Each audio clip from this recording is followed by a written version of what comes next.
시편 55편 1절에서 8절 말씀 우리 함께 합독하시겠습니다. 55편입니다. 시작. 오 하나님이여, 나의 기도에 귀를 기울이시고 나의 간구로부터 자신을 숨기지 마소서.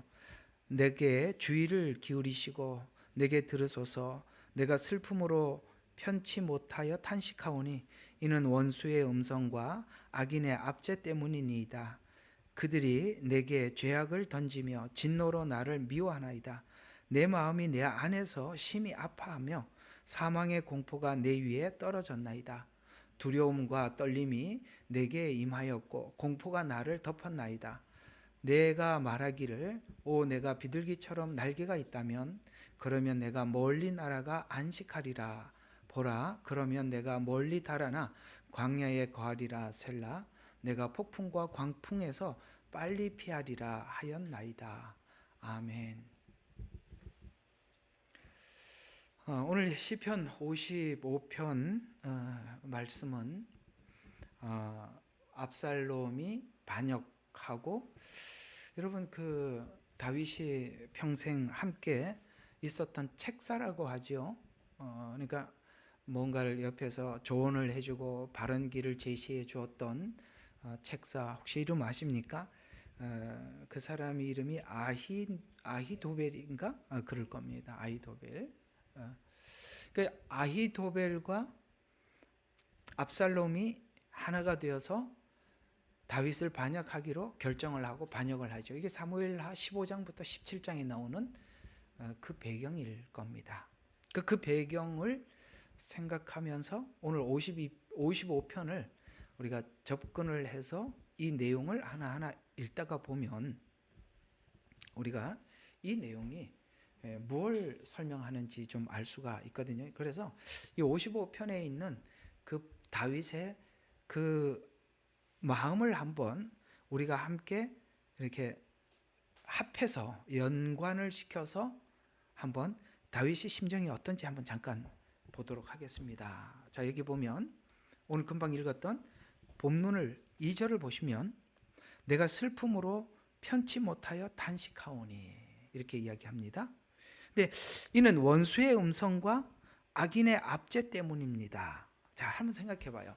원수의 음성과 악인의 압제가, 이제 오늘 잘 들어야 돼요. 오늘 이야기는 좀 깊은 이야기라서 그래요. 원수, 악인, 그러면은 우리가 다윗이 일생을 살아가면서 원수가 있었고 악인이 있었습니다. 그 구체적으로 우리가 잘 알고 있는 원수, 악인이 누구냐면 가장 먼저 등장하기로는 블레셋의 골리앗입니다. 그는 분명히 원수였고 악인이었습니다. 그러나 그 원수는 하나님을 의지해서 물리쳤어요. 두 번째 원수와 악인이 등장합니다. 우리가 알고 있는 사울입니다. 그는 골리앗처럼 그렇게 무기를 써서 쳐서 죽일 대상은 아니었습니다. 왜? 하나님이 기름 부어 세운 종이었거든요. 대상이 골리앗과 달랐습니다. 그는 분명히 오늘 여기 2절에서 말하고 있는 악인이며 원수가 맞습니다. 3절에서 말하는. 그렇지만 앞에 있었던 골리앗이라는 악인과 사울이라는 악인은 조금 다른 악인이죠. 골리앗은 자기 실력으로 하나님을 의지해서 죽이면 그만이지만 사울은 그럴 입장이 못 되는 대상이었습니다. 끝까지 피했습니다. 세 번째 원수와 악인, 여기 오늘 55장은 또 다른 인물이지요. 누굽니까? 압살롬입니다. 그리고 자기 옆에 있던 아히도벨입니다. 이게 무슨 이야기냐? 골리앗은 죽이면 그만이고 사울은 피하면 그만인데, 피할 수도 없고 자기가 왕이라는 자리를, 다윗이 지금 그 자리를, 위치를 차지하고 있는데 이거는 피할 수 있는 대상이 아니라 자기를 왕이라는 자리를 내려놓고 도망을 가야 되는 상황입니다. 이게 지금 점점 악인이 다른 성향의 악인들이 등장하고 있다는 걸 알 수 있어야 됩니다. 자, 첫 번째 악인은 누구예요? 골리앗을 죽이면 됐었어요. 사울은 피하면 됐어요. 압살롬은 피해서 될 대상이 아니라, 피할 정도가 아니라 모든 걸 내려놓아야 할 대상입니다. 우리 신앙의 여정과 딱 닮았죠. 이제 그림이 그려지십니까? 신앙이 깊어질수록 우리의 삶에는 승리의 시보다 비탄의 시가 많을 수밖에 없는 이유가 뭐냐 이거죠.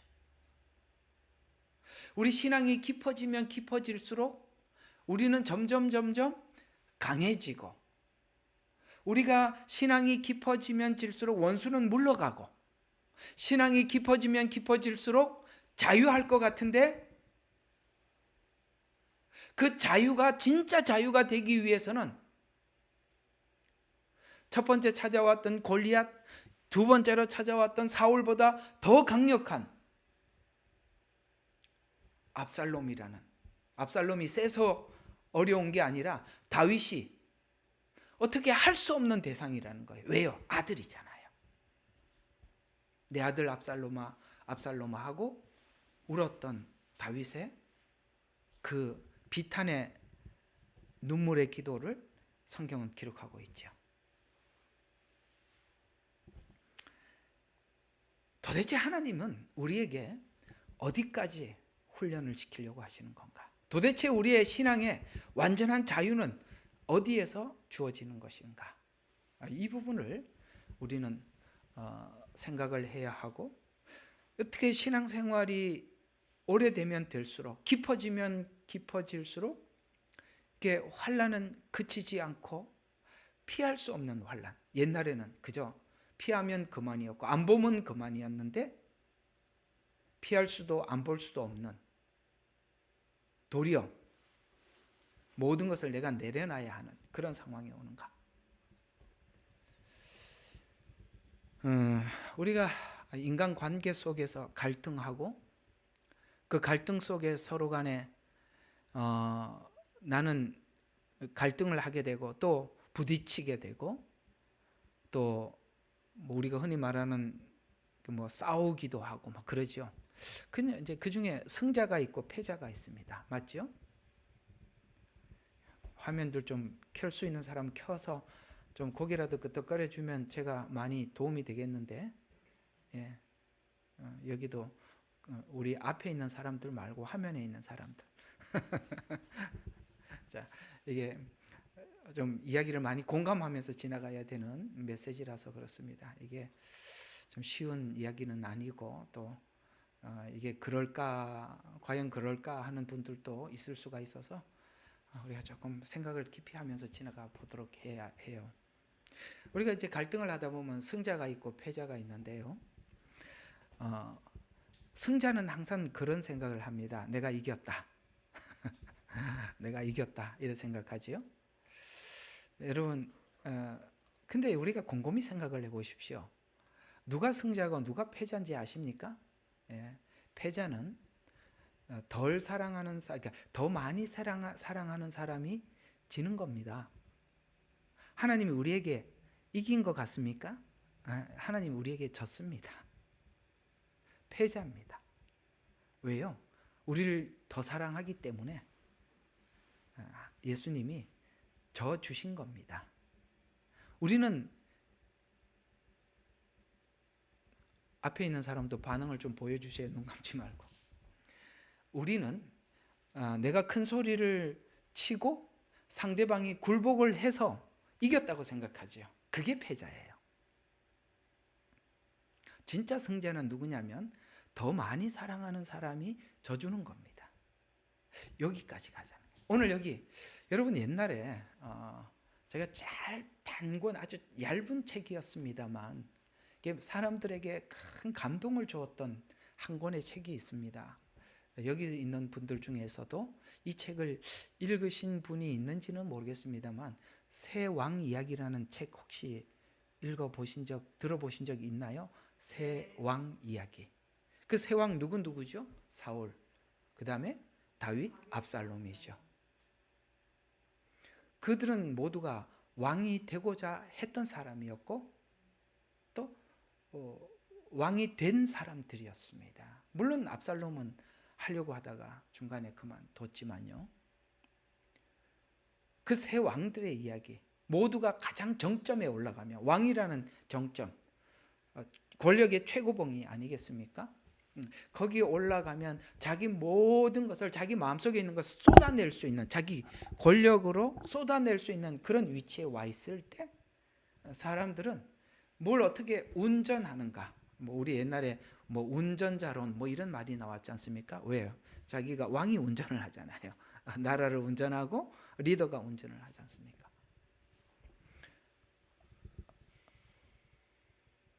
누구는 그 백성들에게 유익을 주기 위해서 왕이 되는 사람이 있는가 하면 자기를 위해서 왕이 되는 사람도 있죠. 다윗이 진정한 왕이 되기 위해서는 세 번째인 이 압살롬이 반역했다는 소식을 듣고 다윗이 어떻게 했는지 아십니까? 그건 다윗이, 골리앗이나 사울은 다윗이 왕이 되기 전에 있었던 대적자였습니다. 그러나 문제는 압살롬은요, 다윗이 왕이 되고 난 이후에 나타난 대적자입니다. 그때 다윗은 자기가 가지고 있는 모든 권력을 동원해서 저항할 수 있는 그런 위치에 와 있었습니다. 그때 다윗은 어떻게 했습니까? 왕관을 벗어놓고 멀리, 오늘 여기 본문에 보면 이런 말씀이 있죠. 나를 비난하는, 이거 어디 있죠? 내가 비둘기처럼, 6절이구나. 예. 내가 말하기를 내가 비둘기처럼 날개가 있다면 그러면 내가 멀리 날아가 안식을 보라. 그러면 내가 멀리 달아나 광야에 거하리라. 셀라. 그러니까 지금 다윗이 가지고 있는 그 심정을 표현하기도 하지만 실제 다윗은 멀리 도망을 갔습니다. 왕관을 벗어놓고 압살롬의 반역 소식을 듣자 요압이 그랬죠. 제가 가서 진압을 할까요? 아니다. 왕관을 벗어놓고 다윗이 도망을 갑니다. 그럼 그 따랐던 신하들은 뭡니까? 예수님은 만왕의 왕이시죠. 예수님과 연결을 시켜보면 바로 그 얘기가 되는 것입니다. 그분은 우리 모두에게 찬양과 경배를 받기에 합당하신 하나님이십니다. 그분은 왕관을 벗어놓고 육신을 입고 이 땅에 오셨습니다. 여기까지입니다. 우리가 여기까지 가자는 거예요. 이게 흔히 말하는 내려놓음이라는 거예요. 우리가 여기까지 내려놓을 때 우리가 자유를 얻는다는 것이죠. 하나님은 거기까지 가는 거예요. 처음에는 우리가 가지고 있는 믿음으로 골리앗을 물리치는 그런 체험을 하게 하십니다.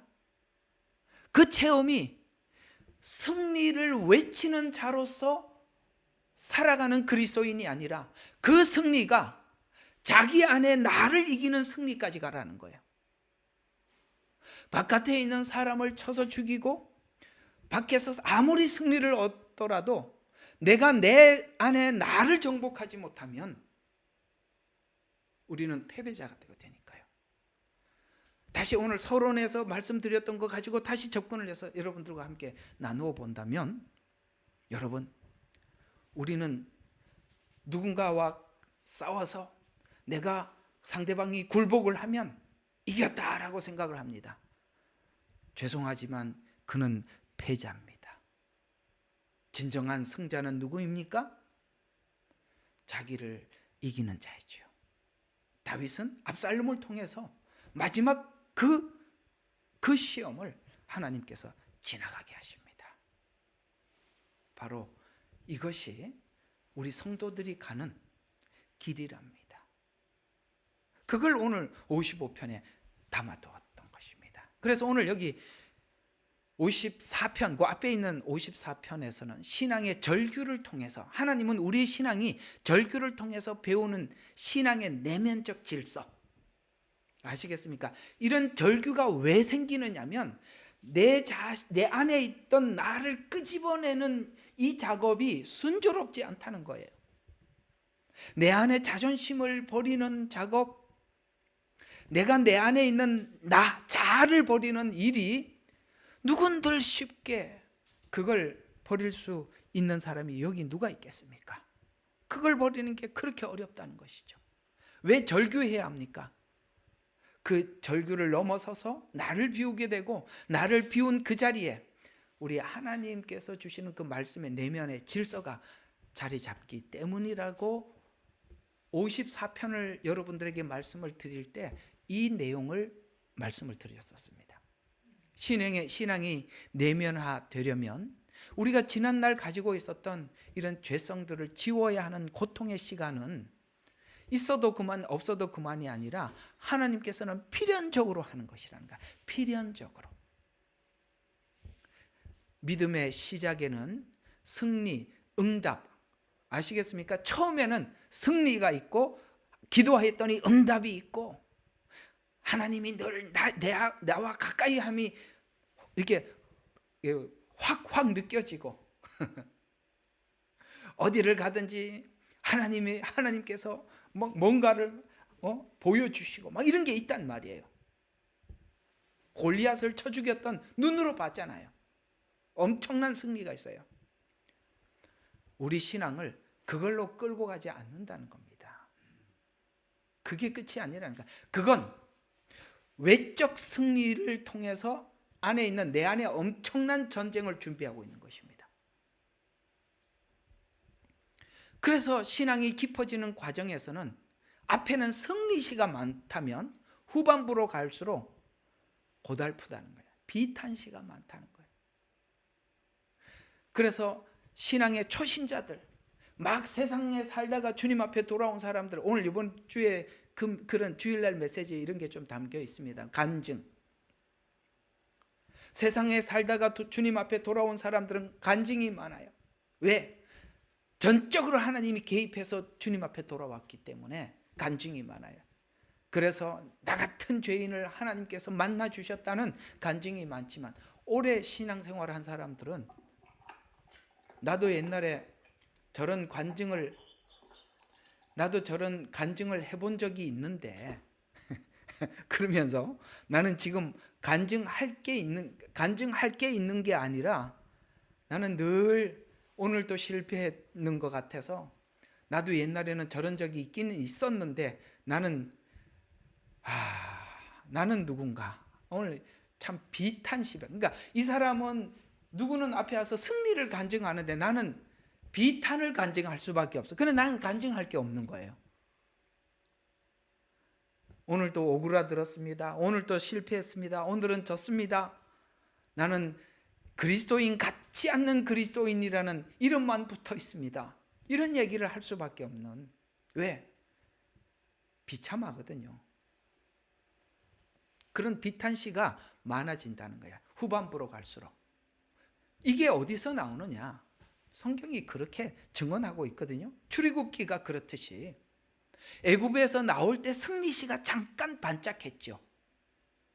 광야 생활을 통해서 그들은 늘 토해내는 과정이 하늘의 만나를 먹어요. 하나님이 지금 땅에서 살고 있지만 하나님이 주시는 만나를 먹으면서 하나님의 말씀으로 산다는 것을 배우는 이 과정 속에 그들의 입은 추하기가 더럽기가 그지없더라는 거예요.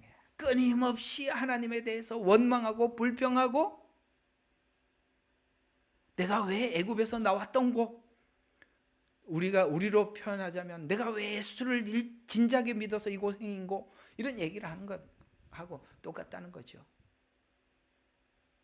그런 것처럼 하늘의 만나로 살아가는 인식의 변화의 생활의 변화를 겪어서 받아들이는 과정 속에 이스라엘 백성들의 원망과 불평이 있듯이 우리는 비탄한 일들이 많을 수밖에 없어서 오늘 여기 시편의 대부분은 승리의 시보다는 앞에 죽을 지경입니다. 하나님 내 말을 좀 들어주세요. 저 죽을 지경입니다. 하나님 왜 저를 이처럼 이렇게 내버려 두십니까? 하면서 자기를 마치 학대하는 듯한 그런 시가 주류를 이루고 있더라는 것이죠. 그래서 애굽에서 나올 때 기쁨이 바벨론 포로 생활에서 애굽의 습성을 벗어나는 과정과 같이 성경 전체, 구약 전체가 이런 구조로 우리에게 설명을 하고 있어서 우리는 예수 믿는 기쁨에 대해서 간증을 좀 하시죠. 그러면은 기쁨은 없고 오늘도 죽을 상을, 우거지상을 쓰고 앞에 서서 제가 할 말이 없습니다. 오늘 또 실패하고 왔는데 뭔 얘기를 하겠습니까? 이러고 내려가더라는 거예요. 그게 실패가 아니라 내 안에 있는 그 뭔가를 씻어내는 과정에 우리는 이렇게 하나님 앞에 끊임없이 그 괴로움을 호소하고 있는 것입니다. 시편을 읽다 보면 읽기 싫을 때가 너무 많다는 거예요. 왜 죽을 지경? 이 다윗이 맨날 아니 그 골리앗을 죽였던 다윗은 어디 가고 왜 이렇게 죽을 지경 이런 소리만 계속 뱉어내냐? 그런 생각이 들지 않으세요? 왜 이 비탄시가 필요하냐? 바로 예수님의 생애를 보면 죽음을 넘어 부활을 경험하기 위해서는 철저한 죽음의 자리에 가서 완전한 죽음 뒤에 부활이 있듯이 적당히 죽고 난 뒤에는 부활이라는 말이 성립이 안 되잖아요. 반 죽은 사람이 무슨 부활이 있겠어요? 그냥 기절했다가 살아난 거지. 맞죠? 우리는 기절한 걸 가지고 죽었다고 착각하는 거예요. 아니요, 하나님 완전히 죽으라는 겁니다. 그래서 우리가 죽음의 자리에 가서 거기서 부활을 경험하듯이 하나님을 체험한 초기에 맛보았던 골리앗의 그 승리가 십자가 죽음과 부활을 믿는 믿음으로 발전해 나가기 위해서는 십자가 죽음이라는 과정이 철저하게 그냥 멀리 예수님이 죽었다 살았대요가 아니라 나도 무덤 속에까지 내려가는 그런 처절한 경험을 하고 체험을 해서 하나님이 거기서 우리를 부활을 시켜야 그 이후에 주의 영광을 위해서 살아가는 모든 것에서 영광을 도둑질하지 않고 하나님께 돌리는 사람이 되기 위해서 하나님이 그렇게까지 하시더라는 거예요. 왜 우리가 이렇게 살면서 이렇게 고난이 많은가 이제 감이 오시죠? 그래서 시편 그 앞에 있는 54편은 그런 의미에서 신앙 고백이 그냥 고백이 아니라 실제 내게 체험과 경험에서 다시 그 위에 믿음에서 안착되는 과정의 관계를 설명해 주고 있는 것입니다. 그래서 오늘 54편과 55편의 차이는 뭐냐면 이게 전부 다 관계에서 오는 고난이거든요. 관계에서 오는 고난. 우리가 하나님께서 여러 가지 훈련을 시키는 경우가 많이 있는데 욥을 보면 하나님이 뭘 우리에게 구체적으로 훈련을 시키는가 보면 욥은 처음에 자기 재산을 다 잃어버립니다. 그렇죠? 종들이 또 그렇게 죽기도 하고 그렇게 하죠. 거기다가 그럼 가족만 있으면 되는데 이 부인도 야 네가 믿는 하나님 저주하고 죽으라. 야 이게 할 말이에요 부부간에. 그죠? 이렇게까지 이야기를 해요. 그 다음 처음에는 재산이에요. 거기까지는 잘 참았어요. 그때까지 다 잃어버리고 난 뒤에도 욥은 뭐라 그랬습니까? 주께서 주셨으니 하나님께서 취하실 이도 주님이시다 하고 그냥 딱 거기까지 갔어요. 이 재산 잃어버리는 것까지는 믿음으로 고백할 수 있었으나 정말 어려웠던 것은 관계에서 오는 거였어요. 관계. 오늘 이 문제가 실제 여러분의 신앙생활 속에 있단 말이에요. 관계에서 오는 거. 그래서 오늘 여기 사람들이 이렇게 제가 이름들을 항상 옆에 이렇게 들어온 분들의 이름을 이렇게 보고 있는데 여기 있는 사람들 중에 여러분에게 어떤 실망을 주고 어떤 아픔을 주더라도 여러분들 그걸 극복하지 못하면 여러분은 항상 다시 훈련을 받는 겁니다. 넘어가셔야 돼요. 그래서 오늘 여기 보면 55편은 압살롬의 반역으로 인해서 오는 내부로부터 받는 고통을 기록하고 있는데, 사람과의 관계 속에 엮여 있는 가장 신뢰했던 그 중에 사랑의 관계 속에, 여러분 부모와 자식과의 관계는 이건 사랑으로 묶여 있는 관계예요. 압살롬 같은 행동을 하더라도 아버지로서는 압살롬을 부인할 수 없어요. 그래서 압살롬이 그렇게 반역을 해서 이 다윗의 군인들이 압살롬을 죽였어요. 그랬더니 자랑 삼아 다윗에게 고백을 했더니 다윗이 그 군사를 죽이면서 울면서 뭐라 그랬습니까? 내 아들 압살롬아 압살롬아 했을 때 그 전쟁에 겨우겨우 승리했던 그 군사들은 그 다윗의 눈물을 흘리면서 압살롬을 향해서 우는 모습을 보고 별의별 생각이 다 들었을 거예요. 자기들은 다윗의 목숨을 지켜주기 위해서 목숨을 걸고 싸워서 결국은 적장이었던 압살롬을 처형하고 돌아왔더니 다윗은 말하기를 내 아들 압살롬아 하고 울고 앉아 있으니, 한번 생각해 보세요.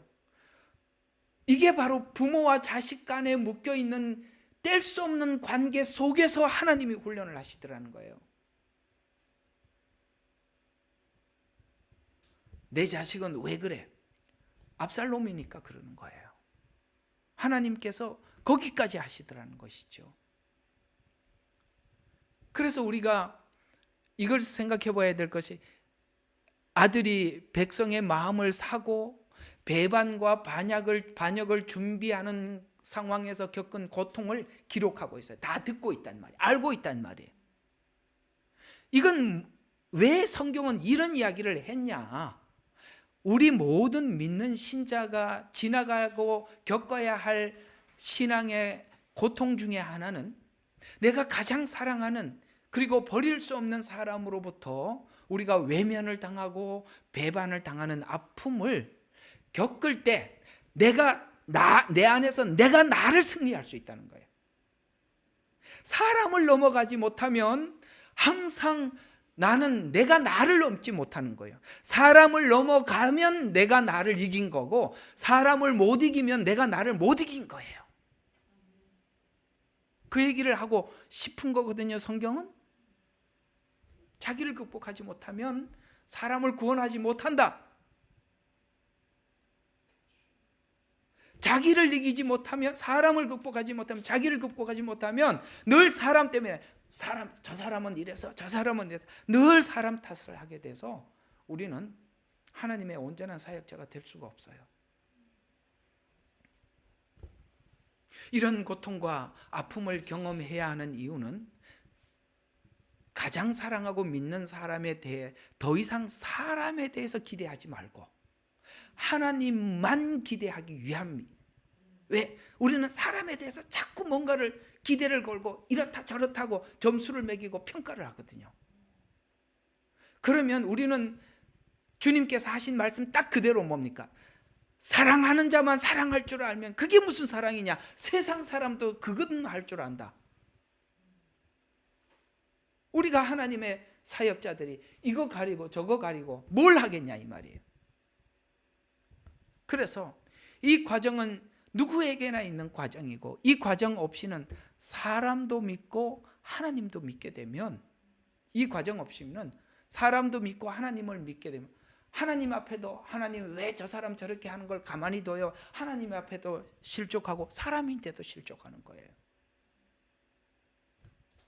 실제 이게 도대체 좀 뭐냐를 조금 설명을 하면, 실제 교회 생활에서 겪을 수 있는 여러 가지 예들이 있어요. 좀 구체적으로 좀 설명을 해보면 이런 것들이죠. 교회 안에서 믿었던 사람들이나 동력자들로부터 받는 오해와 비난, 여러분 이게 없을 수가 없어요. 아셨어요? 여러분들이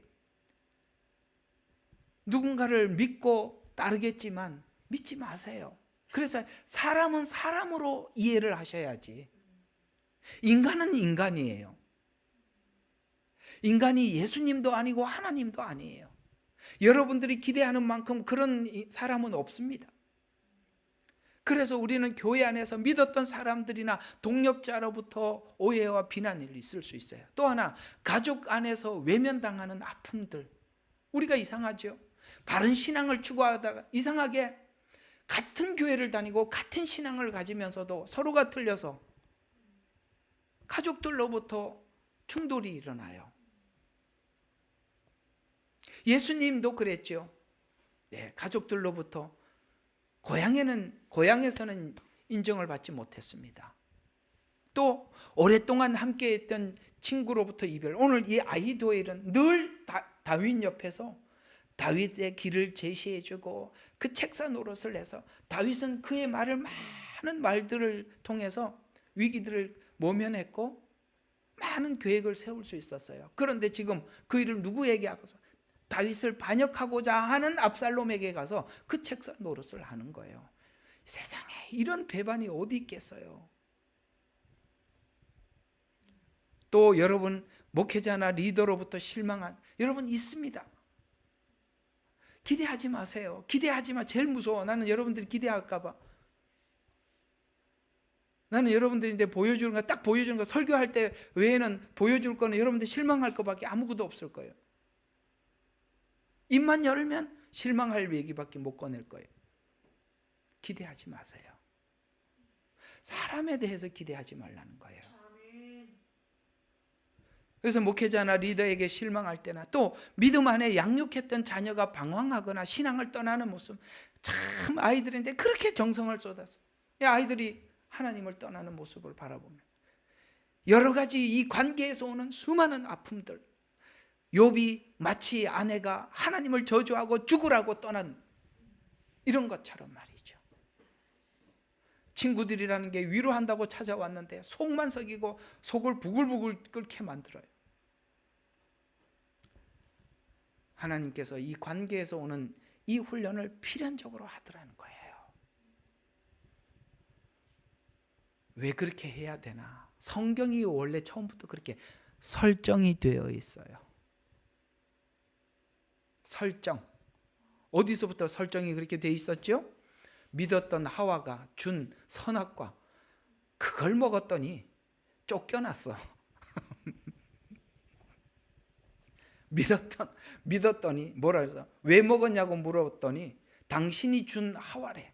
또 하와는 들으니까 이 바보같이 왜 내가 주는 거 왜 먹었어? 이런 속이 상하죠. 서로가 서로에게 당신이 준 하와 그래서 하와 보고 왜 먹었냐 그러니까 당신이 그 다 이게 하나님이 이렇게 이게 결국에는 이게 뭐냐면 다 핑계를 해서 사람인데 핑계를 대고 그 다음에 또 하나님께 핑계를 대고 이해가 가시죠? 이렇게 하면 답이 없다는 거예요. 이게 인간의 본성이라는 거예요. 그리고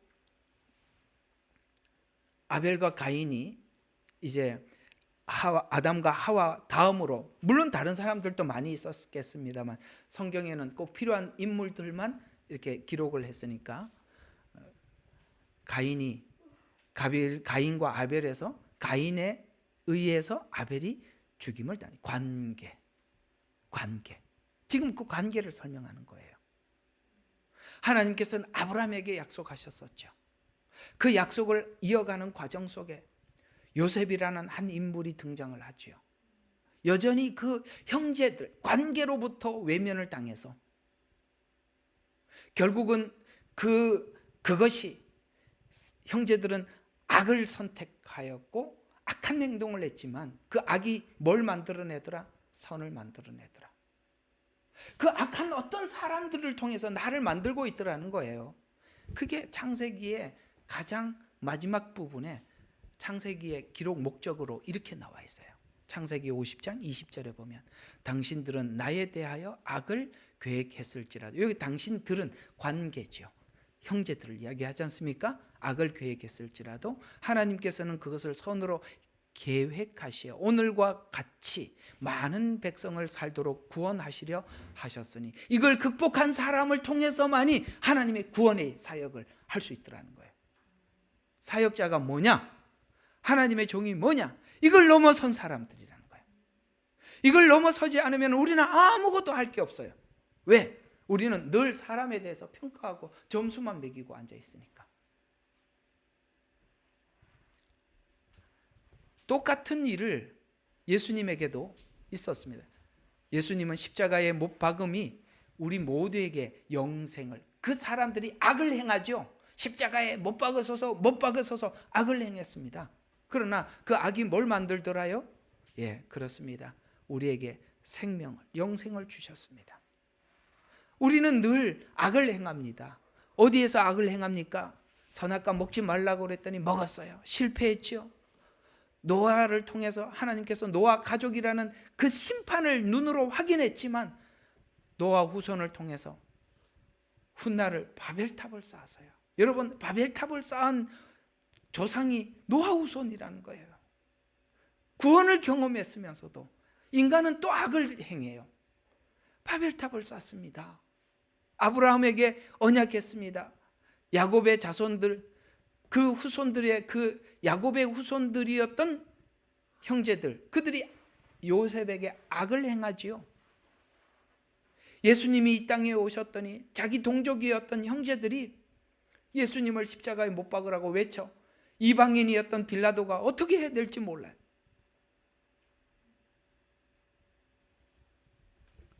요셉이 경험한 것은 인간의 시기와 질투 그리고 악을 자행했지만 그것을 통해서 야곱의 자손들이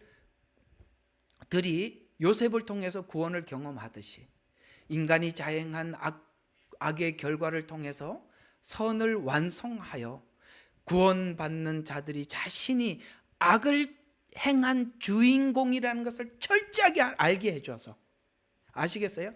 우리가 구원을 받고 난 이후에 철저한 그 안에 내 안에 어떤 선도 없는 순수한 악 때문에, 죄 때문에 구원을 받았다는 것을 확인시켜, 아시겠어요?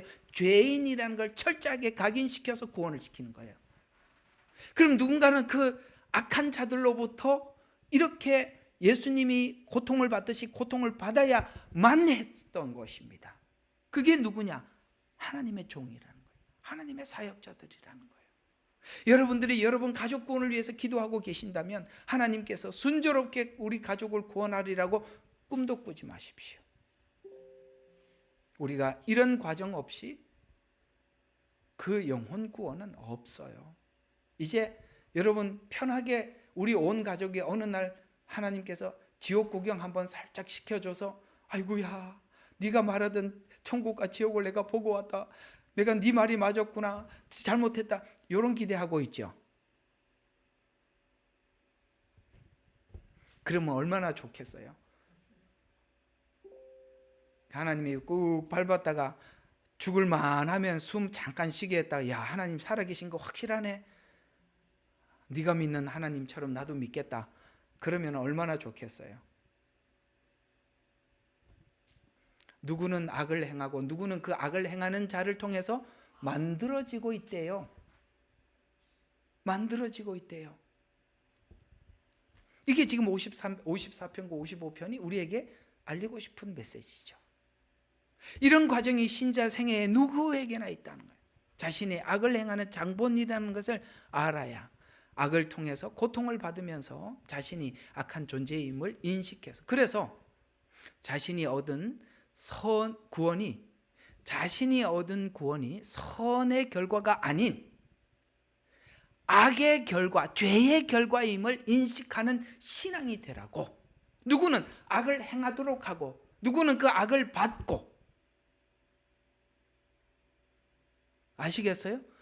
또 하나님께서 어느 날 그 악한 자가 구원을 받아서 여기 섰다가 또 누군가가 악을 행함으로 야 나도 옛날에 이렇게 악을 행했던 자구나 라는 것을 결코 잊지 못하도록 우리 평생에 여기다가 묶어놓고 구원을 이루어 가신대요. 아이고야 이런 말씀이 어디 있나? 있죠. 한번 볼까요? 고린도후서 4장으로 갑니다. 근거를 대야 되니까 훨씬 더 이 근거를 대면 쉽게 이해할 수가 있습니다. 고린도후서 4장 8절에서 12절 함께 보도록 하겠습니다. 고린도후서 4장 8절에서 12절 제가 읽어 드리겠습니다. 8절입니다. 우리가 사면에서 곧 고난을 당하여도 괴로워하지 아니하며 당혹스러운 일을 당하여도 절망하지 아니하며 박해를 받아도 버림받지 아니하며 내던져져도 멸망하지 아니하며. 자, 이게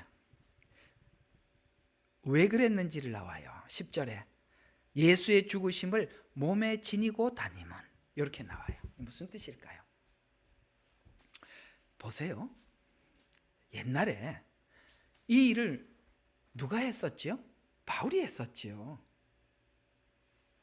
바울이 기독교인들에게 뭘 했어요? 고난을 줬어요. 괴롭게 만들었어요. 당혹스럽게 만들었어요. 박해를 했어요. 그리스도인들에게 뭐 했습니까? 내던졌어요. 이런 일들을 자기가 악을 행했던 사람이에요. 근데 지금 다른 사람이 바울에게 악을 행하고 있어요. 뭘 느끼게 되는 거죠? 내가 옛날에 이런 악을 행했구나. 언제는 악을 행하는 사람으로, 지금 누군가로부터 그 악을 받는 사람으로. 근데 여기서 견디고 있어요. 왜 견딘다고 말하고 있지요? 10절에 항상 주 예수의 죽음을 몸에 지니고 다닌다는 거예요. 죽는다는 거예요. 이게 지금 이 정도 하면 사람이, 여러분 이거 고난 하나만 해도 어려운데 당혹스러운 일이 막 겹치고 박해가 밀려오고 내던지고, 여러분 이게요 계속 반복하면 사람이 살겠습니까? 그런데도 바울은 안 죽어. 왜요? 예수의 죽음을 몸에 지니고 체험한다는 거예요. 경험한다는 거예요. 그래서 이 예수님의 죽음이 막연한 제3자의 이야기가 아니라 자기 이야기가 되더라는 거예요. 자기 이야기로 만들어서 11절 살아있는 우리가 항상 예수를 위하여 죽음에 넘겨지는 것은 예수의 생명도 우리 죽을 육신에 나타나게 하려는 것이라. 그러므로 자 봐요. 죽음은 우리 안에서 역사하고 생명은 너희 안에서 역사하느니라. 아멘. 사람들에게 막 그러는데, 아니 고난을 당했는데 괴롭지 않아. 왜요? 상대방이 고난을 줄 때는 괴로우라고 준 거거든요. 근데 안 괴로워. 근데 또 뭡니까? 당혹스러운 일을 했는데도 절망을 안 하네. 절망하라고 그랬는데 절망을 안 해. 이상하지요? 박해를 하면 받아도 버림받지 않아. 박해를 받으면 버려져야 되는데 이게 이상한 거예요. 근데 놀랍게 바울이 누구에게 이렇게 했었냐면 스데반에게 했던 거거든요. 스데반을 그렇게 했는데 스데반은 얼굴이 천사가 돼서 이게 뭔지 몰랐어요. 자기가 그 박해를 당하면서 뭘 느끼냐면, 아, 예수의 죽음을 몸에 지니고 죽었구나, 스데반이. 그걸 지금 자기가 당하면서 이해를 하는 겁니다. 무슨 뜻일까요? 예수님의 죽음과 부활이 그냥 예수님의 죽음과 부활이 처음에는 밖에 있는 예수님인 줄 알았는데 그게 내 안에 들어온 예수님으로 실제 체험되더라는 거예요. 이게 신앙생활이에요. 그래서 비탄시가 많은 거예요. 에이, 나는 그렇게 생각 안 한다. 그러면 다른 데 가서 설교 들으면 돼요? 나는 예수 믿는 걸 그렇게 생각하지 않는다 그러면 딴 데 가서 설교 들으면 돼. 제가 지금 설명하고 있는 게 복음이라 이 말이에요. 우리는 전부 다 예수님 이야기를 하면 남의 예수님 이야기 하듯 해요. 제3자 예수님이에요. 내 안에 예수님이 아니라는 거예요. 하나님은 내 안에 예수님을 만들어가고 있는 중인 것입니다. 이렇게 해서 뭘 알려고 했던가? 예수님의 죽음을 통해서 뭔가를 알게 하기 위해서. 고린도 아까 이제 후서 5장 13절에서 15절 거기 보면 이렇게 나와 있어요. 5장 13절에서 15절을 보면 만일 우리가 미쳤어도 하나님을 위하여 한 것이요. 위해 한 것이요. 정신이 온전하여도 너희를 위하여 한 것이니라. 이게 무슨 말이에요? 정신이 하나도 없더라는 거예요. 어떨 때는 누가 보면은 이건 미친 사람 같기도 하고, 어떨 때는 온전해 보이고, 참 희한한 거예요. 왜냐하면 맨정신으로는 저 정도 되면 저렇게 안 돼야 되는데, 이게 이렇게 해도 이렇게 해도 이게 둘 중에 하나, 미쳤든지 정신이 올바르든지 둘 중에 하나인데 누가 어떻게 보면 미친 사람 같기. 왜? 미친 사람들 뭐 욕을 해도 침을 뱉어도 웃잖아요. 이게 미쳤던지 뭔가 이상한 거예요. 이해가 안 가는 거예요. 너무나도 이렇게 막 끊임없이 밀려오니까 미쳤어도 하나님을 위하여 한 것이요. 정신이 온전하여도 너희를 위해서 한 것이다. 그리스도의 사랑이 우리를 강권하시느니라. 이는 한 사람이 모든 사람을 위하여 죽으면, 이걸 알았다는 거예요. 그 예수님의 십자가의 죽음이 뭔지 이제는 와닿다. 바로 이것이었다. 한 사람이 모든 사람을 위하여 죽으면 모든 사람이 죽은 것이라고 우리가 판단하기 때문이라. 그가 모든 사람을 위하여 죽으신 것은, 이제 예수님의 죽음이 뭔지 이제 알겠다. 산 자들이 이제부터는 더 이상 자기를 위해서 살지 않고 자기를 위해서 죽었다 다시 살아나신 그분을 위해서 살게 하기 위해서 나에게 그런 시련을 주셨구나 라는 것을 알겠다. 누구를 위해서 살도록? 주를 위해서 살려면 내가 죽어야 주를 위해서 산다는 걸 알았다. 예? 입으로 아무리 외쳐대도 주를 위해서 여러분이 언어에 절제하지 않고 사람을 배려할 줄 모르고 뭐 할 줄 모르면 아무것도 되는 게 없다는 거예요. 하면 뭐해? 나중에 딱 그게 보이면은, 상대방이 그게 딱 보이면은 어떻게 생각하겠어요? 아이고, 잘 믿는 사람이나 안 믿는 사람이나 똑같네. 그러면은 뭐가 예수님을 뭘로 증명해내겠냐? 입으로만 증거할 거예요?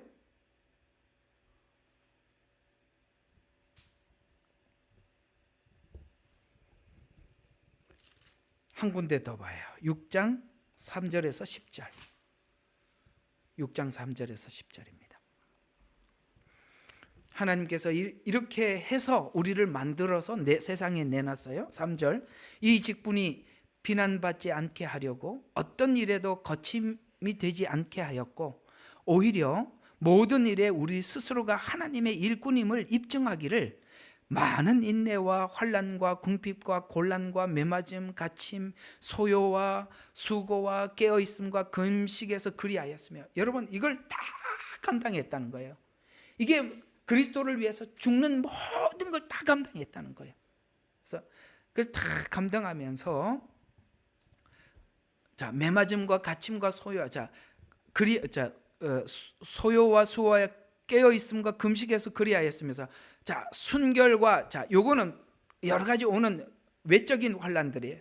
그러나 내 안에 있는 순결과 지식과 오래 참음과 친절과 성령과 가식 없는 사랑과, 여러분 이렇게 밖에서 오는 수많은 이렇게 하면 사람이 변질돼요, 내면이. 그런데 그리스도 안에서 죽었더니 뭐가 세워지더라? 순결이 세워지고 지식과 오래 참음과 친절과 성령과 가식 없는 사랑과 진리의 말씀과 하나님의 능력과 모든 능력과 오른손과 왼손과 의의 병기로서 영광과 오욕으로서. 자, 여기까지 7절까지 일단 끊고, 자, 무슨 뜻인지 아시겠어요? 막 이렇게 계속 끊임없이 막 진짜 반죽을 하듯이 이렇게 막 이게 수많은 게 막 왔다 가면 사람이요 지쳐서 그냥 변질돼. 더 악하게. 세상 사람들이 이렇게 하면 더 독해지잖아요. 근데 독해진 게 아니고 어떻게 됐어요? 더 안에 내면의 질서가, 이게 신비로운 거예요. 이거는 인간이 본능적으로는 있을 수 없는 일이에요. 본능적으로는 불가능한 일인데 이런 일들이 바울의 내면 속에 생기더라는 거예요. 그래서 자, 지금부터 이야기는 이런 이야기입니다. 뭘 해도 아무렇지도 않더라. 이렇게 되는 거예요. 뭘 해도 아무렇지도 않더라.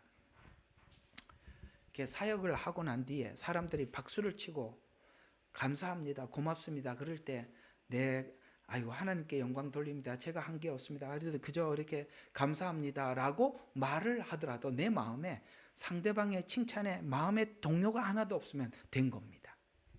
그 얘기예요. 오늘 여기 그 말이 이 말이거든요. 8절이 그 말이에요. 영광과 오욕으로서. 이걸 견딜 수 있는 사람이 없어요. 영광은 높이는 거고 오욕은 뭡니까? 사람을 완전히 짓밟는 거예요. 아무 상관이 없더래. 멋지죠?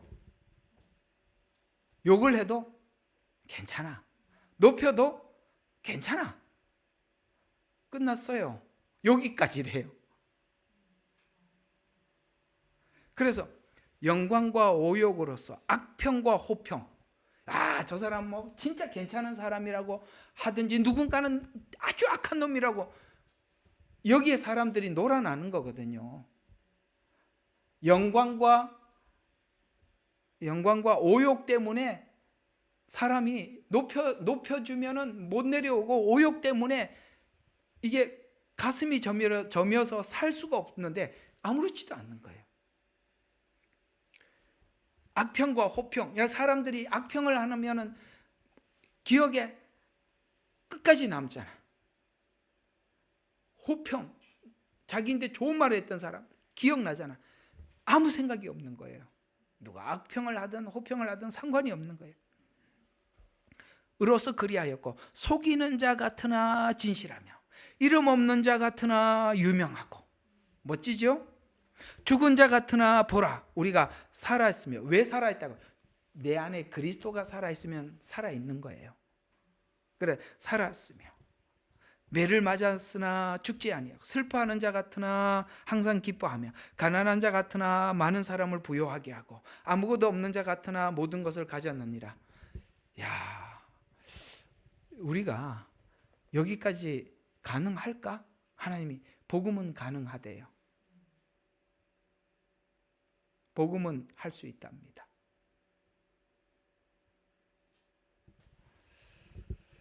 자, 오늘 한번 이야기를 한번 정리를 해볼게요.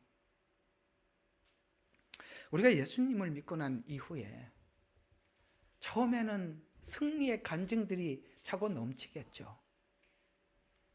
그러면 그 승리의 간증만 남아있으면 우리 입에서는 뭐가 나오느냐면 가만히 남들을 관찰을 하면서 요거 틀렸네, 저 사람은 저게 문제네, 이런 게 보여요.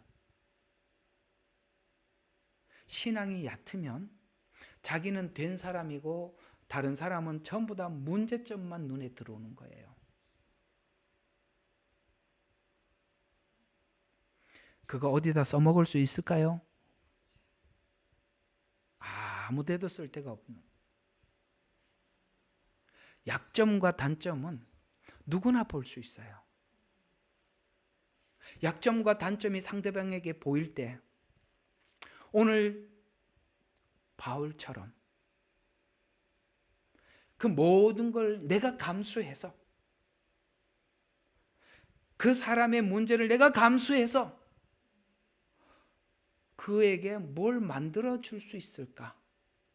내가 할 수 있는 역할이 뭘까? 단점과 약점이 보일 때 그걸 하는 게 하나님의 일꾼이란 말이에요. 하나님은 그렇게 사람들을 만드셔서 또 다른 사람을 일으켜 세우고 또 다른 사람을 일으켜 세워서 교회를 유지시켜 가는 겁니다. 여러분의 가정의 구원을 이렇게 한 사람을 만들어서 그리스도 안에서 죽음이 무엇이고 부활이 뭔지를 보여줘서, 그래서 여러분들이 가족의 구원자로 하나님께서 부르셨다면 여러분 가족의 입에서 필연적으로 나와야 할 것이, 너가 그리스도 예수 안에 네가 이렇게 멋지게 변해가는 모습을 보니 하나님이 살아계시는 게 맞구나라는 말을 들어야 되는 거예요. 예? 뭘 세게 해서 하는 게 아니라 오늘 여기 바울이 이게 얼마나 강한 겁니까? 영광과 오욕 가운데 아무렇지도 않는 거예요. 그래서 당신을 보니까 하나님 살아계시는 게 맞네, 이 말을 가족 중에 들어야 그들이 주님 앞에 돌아오는 거예요. 그러면 우리도 옛날에 그랬던 사람이었다는 것도 아셔야 됩니다. 예? 괜찮아서 예수님이 부른 게 아니라 독해서 악해서 부른 거예요. 그 중에. 예? 정리가 되셨어요? 예수 믿는 특권이 뭘까? 하나님이 우리를 이렇게 만들기로 작정해서 끌고 가신대요. 그러니 시편에 비탄시가 많은 거예요. 많이 우셔야 합니다. 하나님과 씨름하며 밤을 지새워야 하는 것입니다. 나의 악함에 정말 비참히 울던 내가 되어야 되는 거예요. 여러분, 그렇게 하나님 안에서 아름답게 만들어지기를 주님의 이름으로 축원합니다. 기도하겠습니다. 하나님, 다윗이 그 사랑했던 압살롬이 사람들의, 백성들의 마음을 산다는 이야기를 계속 들었습니다. 어느 날 아히도백이 그에게 찾아가서, 도벨이 그에게 찾아가서 이 반역을 구체적으로 어떻게 준비해야 돼, 그의 그 지혜 속에, 그 책사 속에 어떻게 반역을 준비해야 될지, 다윗은 그것을 어떻게 막아내야 될지 대책이 없습니다. 그러나 하나님께서는 마지막 다윗에게 묻는 것입니다. 너는 왕의 자리가 중요하냐, 나와의 관계가 중요하냐? 다윗은 두 번 생각하지 않고 왕관을 내려놓고 그는 먼 곳으로 도망가서 하나님께 기도하였습니다. 그때 하나님은 다윗의 진심을 보았고 하나님께서는 다윗에게 약속해 주셨습니다. 하나님, 그렇습니다. 우리는 밖에 있는 사람을 이기는 것이 이김이 아니라 내가 나를 극복하는 것이 진정한 승리임을 고백하게 해 주시옵소서. 양보할 줄 알고 배려할 줄 알고 상대방을 위할 줄 아는 그런 사람이 될 때 하나님의 사람으로서 빛을 발할 수가 있게 될 줄 압니다. 주님께서는 우리에게 말씀하셨죠. 너희는 세상의 빛이다. 너희는 세상의 소금이다. 소금의 역할을 하지 못하면 그저 세상 사람들에게 밟힐 뿐이라고 했는데, 하나님, 우리는 값진 소금이 되기를 소망하오니 주님 안에 우리를 맡깁니다. 주님의 손으로 빚으셔서 아름답게 만들어 주시옵소서. 예수님 이름으로 기도드렸습니다. 아멘. 수고하셨습니다.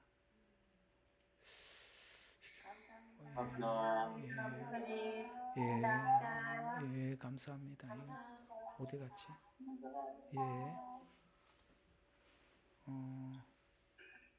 감사합니다. 예.